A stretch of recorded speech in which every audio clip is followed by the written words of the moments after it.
ಆತ್ಮೀಯ H16 news ಅರ್ಥಾತ್ ಸಿದ್ದರಾಮಯ್ಯ ಸ್ವಾಗತ. ನಾನು ನಿಮ್ಮವ MI ಅಥವಾ ಮಲ್ಲಪ್ಪ ಜೋತವರ. ಆದ್ಮೇಲೆ ಸರ್ವೆ ನಡೆದದ, ಇದು ನಡಿಬಾರ್ದ, ಜಾತಿ ಗಣತಿ ಆಗಬಾರ್ದ. ಹೌದು, ಕೇಂದ್ರ ಸರ್ಕಾರದ ಹಕ್ಕು, ಕೇಂದ್ರ ಸರ್ಕಾರ ಮಾಡಬೇಕು. ಅದನ್ನು ಇಲ್ಲಿವರೆಗೆ ಮಾಡಿಲ್ಲ. ಅಂಬೇಡ್ಕರ್ ಅವರು ಪ್ರತಿ 10 ವರ್ಷಕ್ಕೊಮ್ಮೆ ಗಣತಿ ಮಾಡಬೇಕು, ಜಾತಿ ಗಣತಿ ಮಾಡಬೇಕು ಅಂತ ಸ್ಪಷ್ಟವಾಗಿ ಬರೆದಿದ್ದಾರೆ ತಮ್ಮ ಸಂವಿಧಾನದಲ್ಲಿ. ಇಲ್ಲಿವರೆಗೆ ಬಂದಂಥ ಯಾವ ಸರ್ಕಾರಗಳು ಮಾಡಲಿಲ್ಲ. ಯಾಕೆ? ದೇಶ ಒಡೆದು ಹೋಗ್ತದನ ಜಾತಿಗಳಿಂದ? ಹೌದಾ? ಈ ಜಾತಿಗಳು ಇವತ್ತು ಹುಟ್ಟಿದ್ದು ನಾವು ಇವೆಲ್ಲ.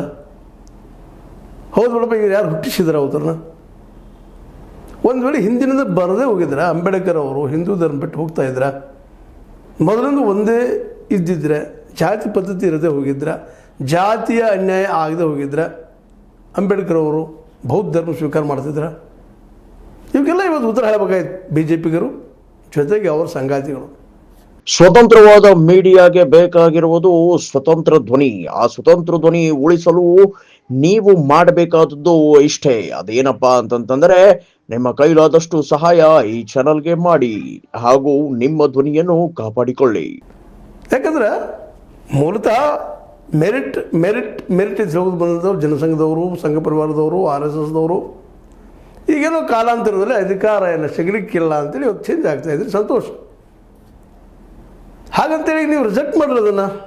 2027 ನಾವು ಮಾಡೋದಿಲ್ಲಪ್ಪ ಜಾತಿ ಗಣತಿ ಅಂತೇಳಿ ಯಾಕೆ ವಿರೋಧ ಮಾಡ್ತಾಯಿದ್ರಿ?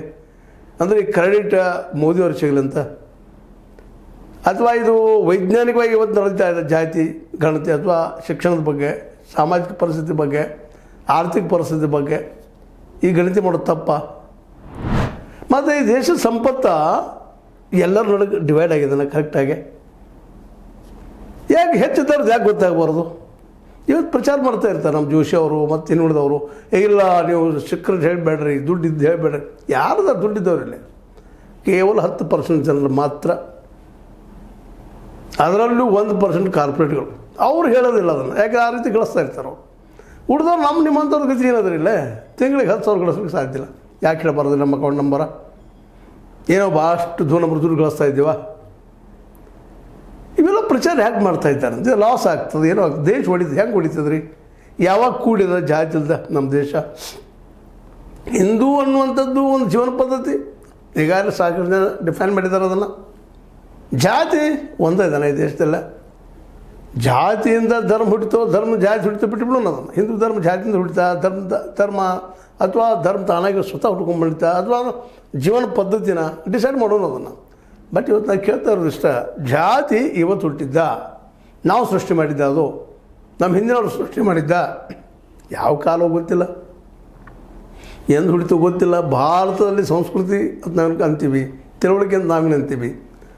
ಮತ್ತು ಈ ಭಾರತದ ಸ್ಪೆಷಲ್ ಲಕ್ಷಣ ಇದು ಜಾತಿ. ಇನ್ನುಳಿದ ದೇಶಗಳಲ್ಲಿ ಜನಾಂಗೀಯ ಅದ, ಕರಿಯ, ಬಿಳಿಯ, ಮತ್ತೊಂದು ಜಾತಿ, ಮತ್ತೊಂದು ಇದು ಜನಾಂಗಿ ಅಂತೇಳಿ ಬರ್ತಾಯಿದ್ದಾವೆ. ಅಲ್ಲಿ ಕ್ರಿಶ್ಚಿಯನ, ಇಸ್ಲಾಂ ಇಂಥ ಧರ್ಮಗಳು ಬರ್ತಾಯಿದ್ದಾವೆ. ಇಲ್ಲಿ ನಮ್ಮಲ್ಲಿ ಮಾತ್ರ ಇದು ಜಾತಿಗಳು. ಓಣಿಗೊಂದು ಜಾತಿ, ಊರಿಗೊಂದು ಜಾತಿ, ಓಣಿ ಬಿಟ್ಟು ಓಣಿಗೊಂದು ಜಾತಿಗಳು, ಜಾತಿ ನೆಲಗಟ್ಟಲ್ಲಿ ಓಣಿಗಳು ಡಿವೈಡ್. ಇದು ನಮ್ಮಲ್ಲಿದೆ ರೀ.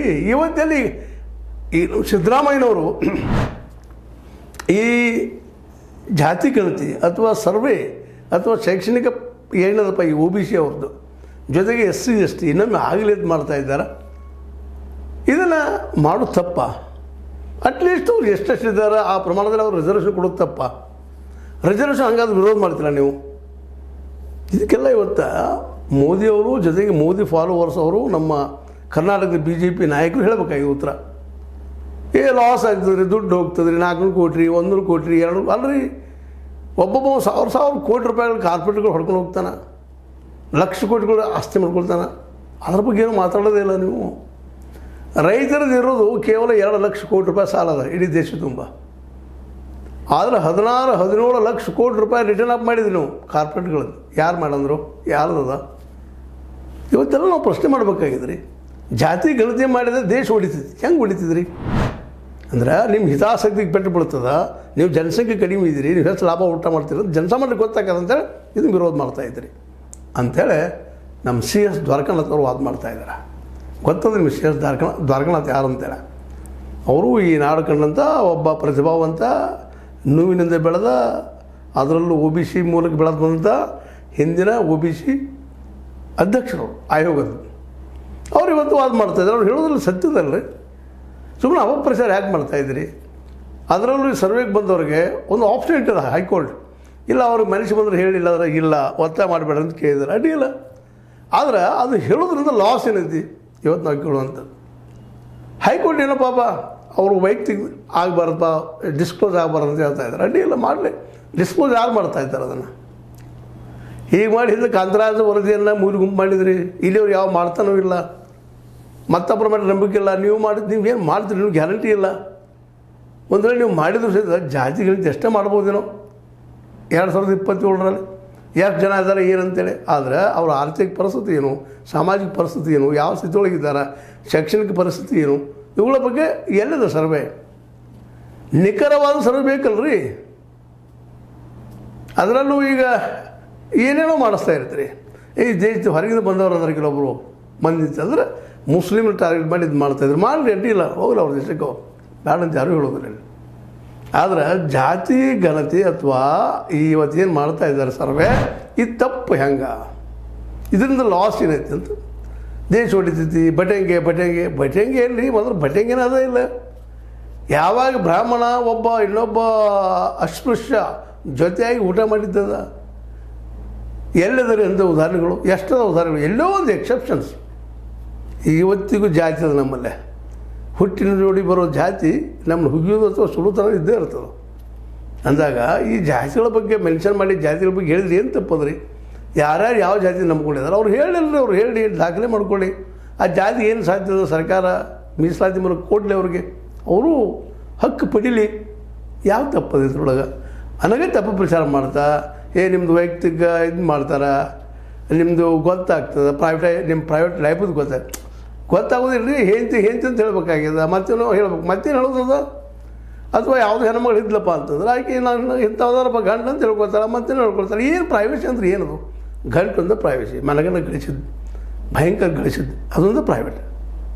ಅದನ್ನು ಯಾರು ಹೇಳಕ್ಕೆ ಹೋಗೋದಿಲ್ಲ. ಮತ್ತು ಅಂಥವ್ರು ಬಹಳ ಇಲ್ಲ ನಮ್ಮಲ್ಲಿ. ಕಾರಣ ಇದ್ದಾರೆ 10% ಎಲ್ಲರೂ ಬರ್ತಾರೆ ಅದ್ರಾಗ. ಅವ್ರದ್ದು ಬೇರೆ, ಅವ್ರಿಗೆ ಮುಚ್ಕೊಂಡಿರ್ಬೋದು, ನಮಗಿಂತ ಕರಾರಿಲ್ಲ.